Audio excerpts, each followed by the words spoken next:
Fortnite je teraz jedna z najpopulárnejších hier.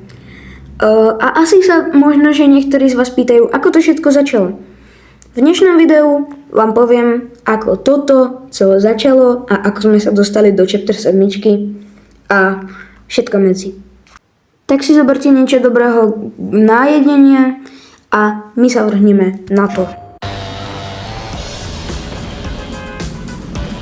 Fortnite chapter 1, tiež známa ako prvá kapitola Fortniteu. Dostali sme sa sem pomocou známeho Battle Passu, ktorý teraz už akurát nie je v hre. A môžeme si teraz vybrať, kam padneme. Príbeh sa začína, až keď príde slávny prvý člen sedmičky, The Visitor, ktorý príde v meteorite. Potom, keď prišiel, sa prebojoval z výskumného zariadenia Dusty Divot, v ktorom bol väznený v tom meteorite. Následne potom ukradol rekvizitu Hobroku z jeho vlastného meteoritu a postavil raketu a dátum 30. júna 2018 udial prvý live event vo Fortnite. A tá raketa vlastne spôsobila veľký záblesk na nebi, či rift, z ktorého, ako sa povie, vypadol z neho Kevin, The Cube. No a Kevin sa postupne kotúlal po mape a nakoniec až spadol do veľmi populárneho Loot Lakeu, ktorý s jeho pomocou vyletel do neba. Na konci sezóny bol veľký event, kde vlastne nás teleportovalo do dimenzie In Between, kde sme my hráči poprvýkrát videli The Butterfly. Potom v sezóne 7 prišiel na mapu Ice King, ktorý vlastne nám priviedol celú jeho ľadovú lokáciu, ktorým držal vo svojom väzení samotného Fire Kinga, ktorý tiež priviedol svoju ohnivú lokáciu, teda hlavne s sopkou. No a potom po súboji mocných kráľov utiekla z polárneho píku príšera, ktorú nazývame The Devourer.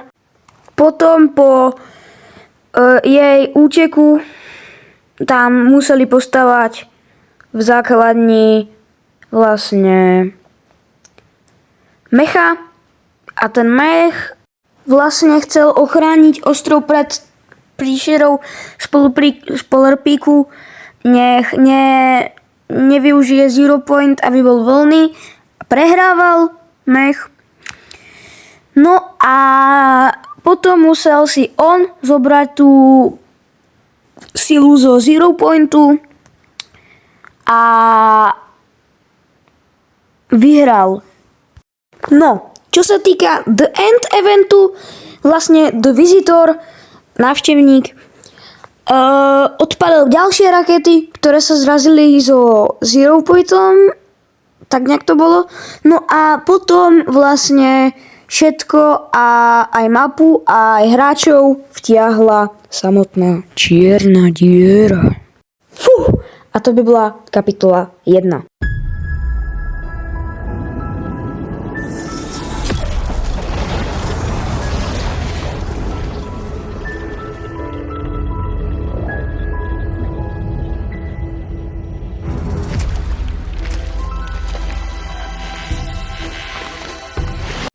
Nový ostrov, nové všetko, nové zbranie, nové lokácie, niektoré aj staré, ale chápete? A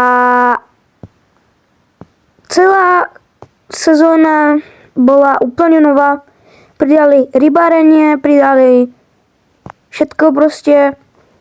Ale príbeh sa hlavne zameriaval na konflikt medzi IO, Imagined Order a The Seven. IO kontroloval Zero Point a The Loop, slučku, a vlastne chceli ho proste nejako úplne kontrolovať a všetko, ale za to Seven ho chcela oslobodiť. V druhej sezóne prišli agenti, čiže aj Midas a úplne má teraz úplne všetko, úplne zimomriavky. No a na konci Chapter 2 Season 2 bol The Device Event, kde Midas svojím zariadením The Device chcel upokojiť The Loop, slučku, a namiesto toho ale rozbúril a potom sme sa my ako hráči objavili v kancelárii agenta Jonesa, alebo Jonesa proste. A tam sme videli viacero realít. Mapu zavalila voda vďaka Midasovi, našemu starému kľúčinovi. Potom bola Marvel sezóna, kde všetci stratili pamäť marvelovský. Niektorí si zobrali nejaké proste lokácie a jediný, ktorý vlastne nestratil pamäť, bol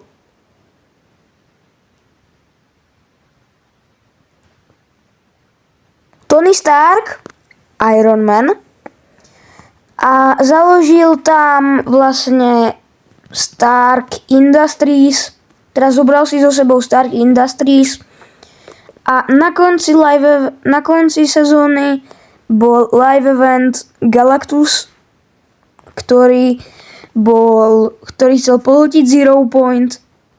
Potom bola Marvel sezóna, kde všetci stratili pamäť marvelovský.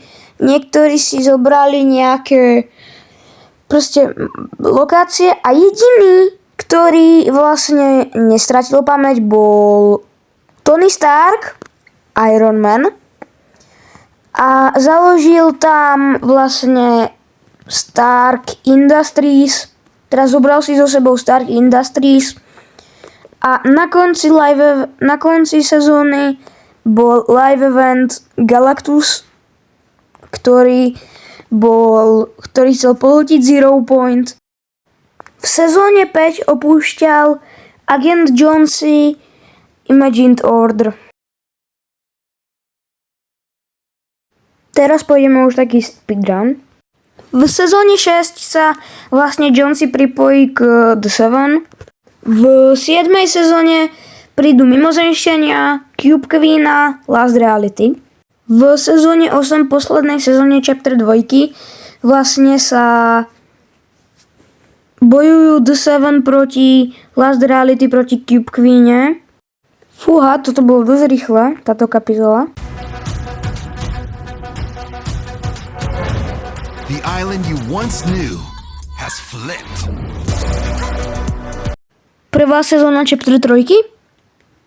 Sedmička ovláda ostrov. Jupi, Imagine Order prehralo.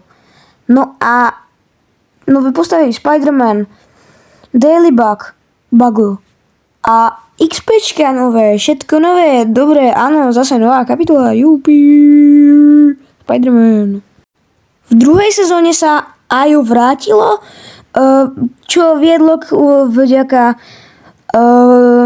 comebacku IO v nečakanému boji versus sedmička a versus IO. A Seven vyhrala.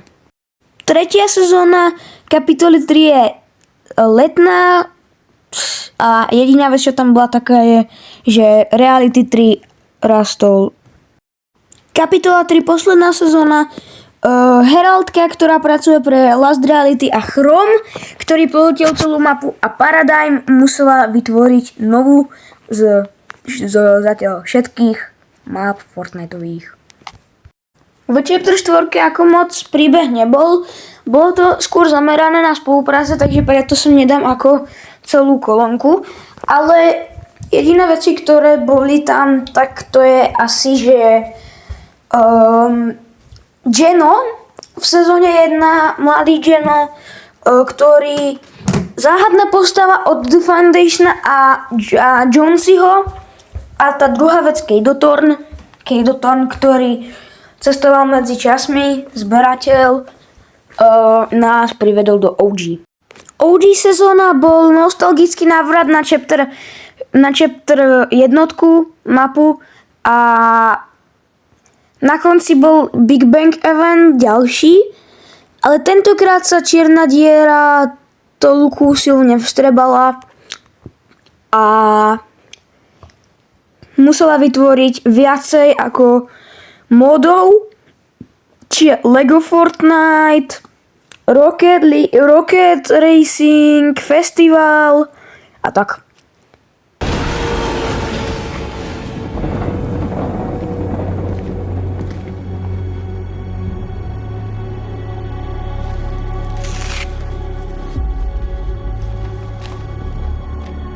Chapter 5, Season 1. Poď mi, bráško.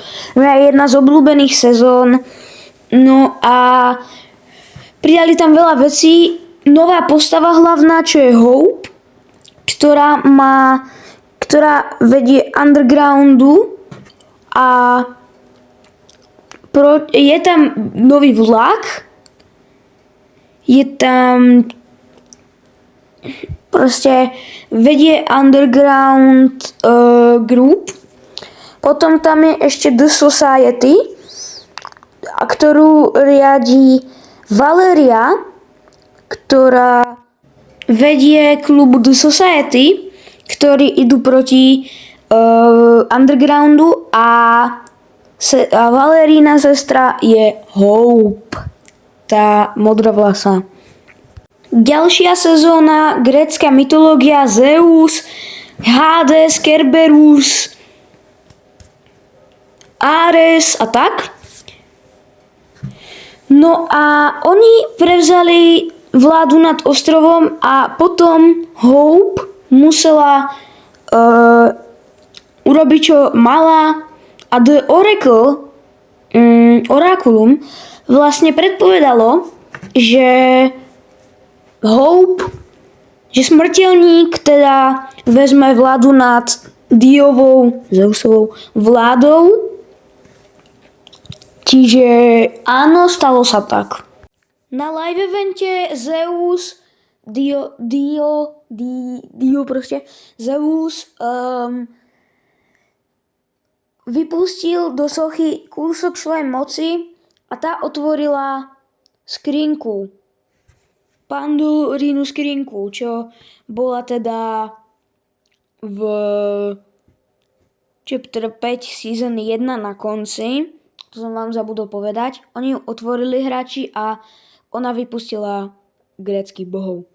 A Zeus vypustil posledné zlo z tej skrinky, takže zo skrinky, a vyšla stade piesková búrka spoločne s loďou menom Leviatán, takže to není len príšera morí, ale aj loď, ktorú riadil samotný Megalodon, a prišiel tam piesková púšť na celú mapu.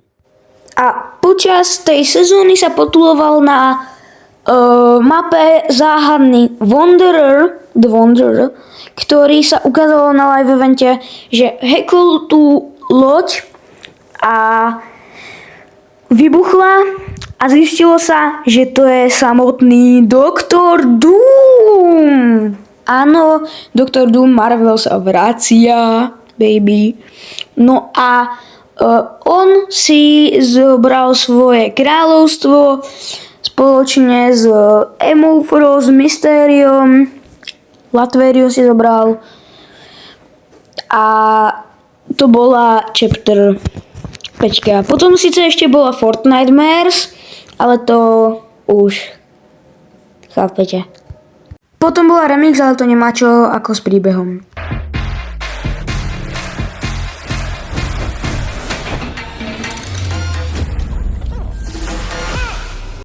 Chapter 6, démonská tématika, nový movement, súrodenci, Daigo, Kendo, Jade, Sprite, Ríša démonov, Shogun, Nightrosa a tak.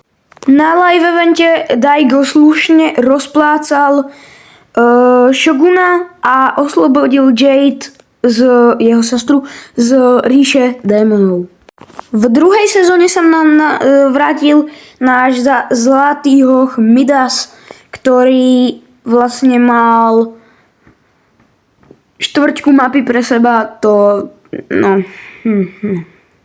A vlastne bol tam aj Big Deal, Lil Párek, áno viem, tak ich volá aj jeden český youtuber Fortniteový, ale bol tam Fletcher King, chcel spolupracovať s Daigom, že nech zapne portál a potom, no vlastne to bolo všetko úplne.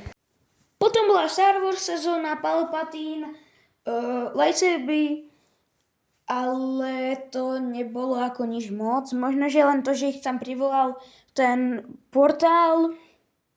To je všetko. Z Hviezdy smrti nám vlastne vyšiel taký paprsok, ktorý privolal Supermana, dal super schopnosti pár tínedžerom, ktorí sa potom nazvali Supernovas. A skončilo to tak, že Daigo, ktorý sa stal démonom, privolal samotného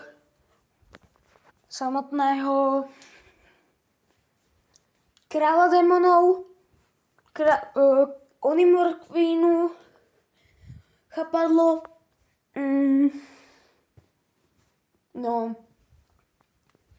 a Superman nás zachránil a potom začala OXR sezóna, ktorá mala tematiku, proti hrobákom proste sme bojovali a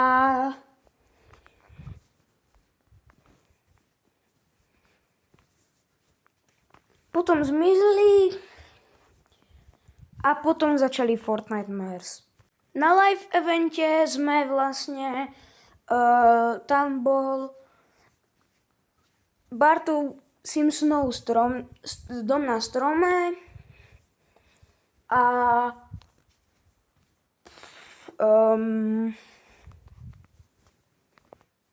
Bartov dom na strome a privolali sme Onimorph Queenu. Na chapter finále tam prišli všetci Godzilla všetci a bojovali sme proti Onimorph Queene. Tak a teraz sme v chapter 7 a to bol Fortnite. Tak, čaute.